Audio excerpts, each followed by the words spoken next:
मेरे सामाजिक परिवार के सभी सदस्यों को राम राम।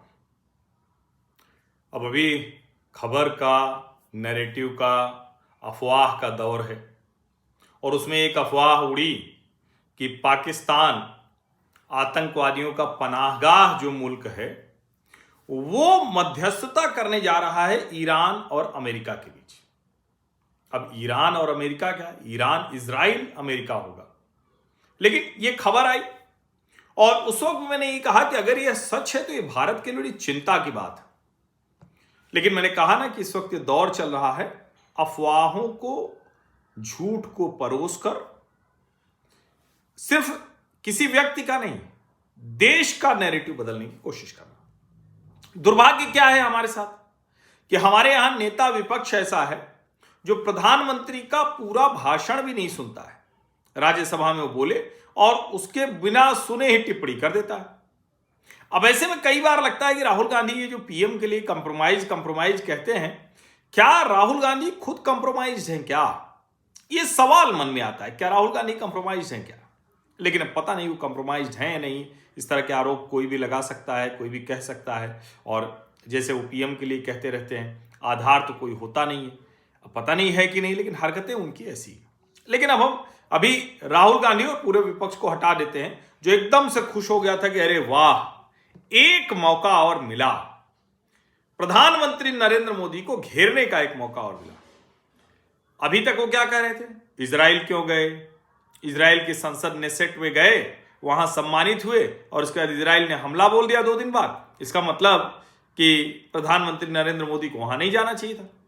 अब पहले ये तय करो कि गए क्या, उसके बाद इजराइल ने, नेतन्याहू ने दिखाया सब टेबल पे रख के कि देखिए यहां से मिसाइल मारेंगे, यहां से ड्रोन मारेंगे, यहां से रॉकेट चलाएंगे, यहां से ये करेंगे, ये सब बताया था क्या? ऐसा होता नहीं है। इजराइल की अपनी एक रणनीति है और एक वो सोवरिन कंट्री के तौर पर अपना काम करता है। अमेरिका और इजराइल बहुत पक्के वाले अलाई हैं। अब भारत इजराइल का बड़ा अच्छा दोस्त है, हर हाल में इजराइल उसके साथ रहता है। जब भारत उस तरह से खुलकर नहीं भी रहता था तब भी रहता है। अब सोचिए, जब ये सब खबरें आ रही हैं कि कौन क्या कर रहा है, पाकिस्तान मध्यस्थता करेगा, वो जो शहबाज शरीफ, वो छोटा आदमी, मैं कद की वजह से नहीं कह रहा हूं, कद तो किसी का भी बड़ा, लेकिन छोटा आदमी ही है, वो नौकर टाइप है अमेरिका का, और आसिम मुनीर, तो ये मध्यस्थता कराने जा रहे हैं जिनका ईरान से खुद झगड़ा हो।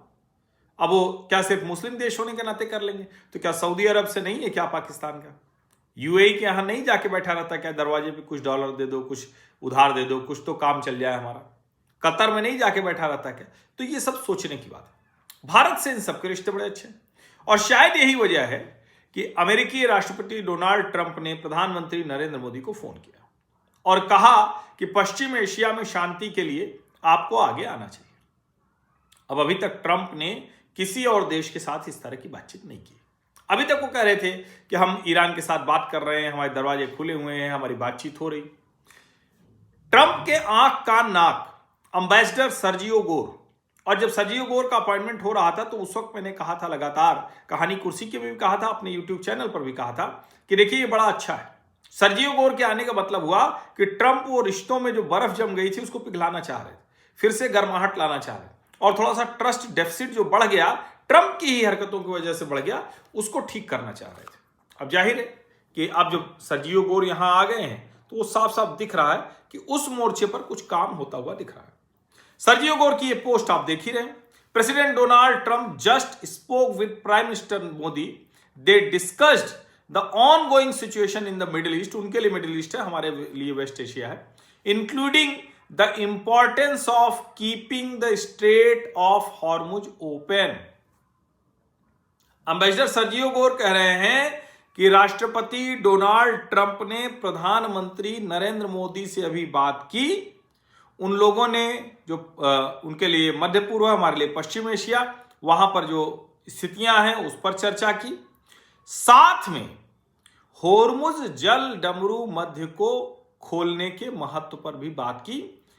आज यानी 24 मार्च 6:14 को शाम को ये एम्बेसडर सर्जियो गोर की पोस्ट है। प्रधानमंत्री नरेंद्र मोदी ने 6:51 पर पोस्ट की। सर्जियो गोर की 2 लाइन की पोस्ट थी, पीएम की पोस्ट थोड़ा बड़ी है। Received a call from President Trump and had a useful exchange of views on the situation in West Asia. उनके लिए मिडिल ईस्ट है, हमारे लिए वेस्ट एशिया। भारत के टीवी चैनलों को भी, पत्रकारों को, भैया मिडिल ईस्ट बोलना बंद करो, पश्चिम एशिया बोलो। भारत के जो एक्सपर्ट थे, जानकार थे, विशेष नीति विशेषज्ञ थे, वो भी मिडिल ईस्ट कहते थे। क्यों भैया, हमारे लिए पश्चिम एशिया है ना। तो प्रधानमंत्री नरेंद्र मोदी ने कहा कि प्रेसिडेंट ट्रंप की कॉल आई, हमने बात की जो पश्चिम एशिया की स्थिति।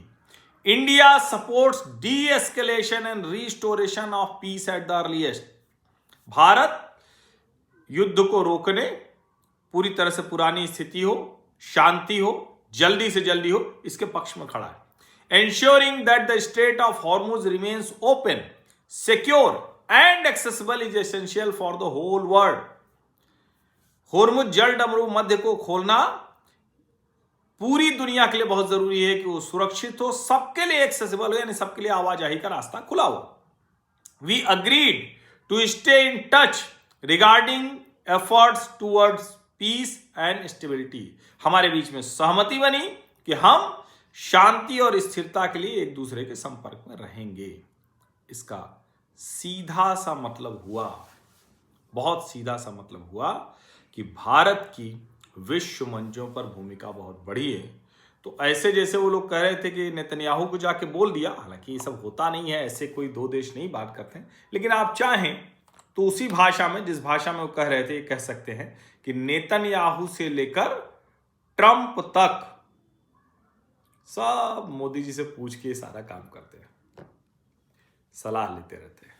आप सभी का बहुत बहुत धन्यवाद। सब्सक्राइब अवश्य कर लीजिए, नोटिफिकेशन वाली घंटी दबा दीजिए, लाइक का बटन दबा दीजिए, अधिक से अधिक लोगों तक इस वीडियो को पहुंचा दीजिए। धन्यवाद।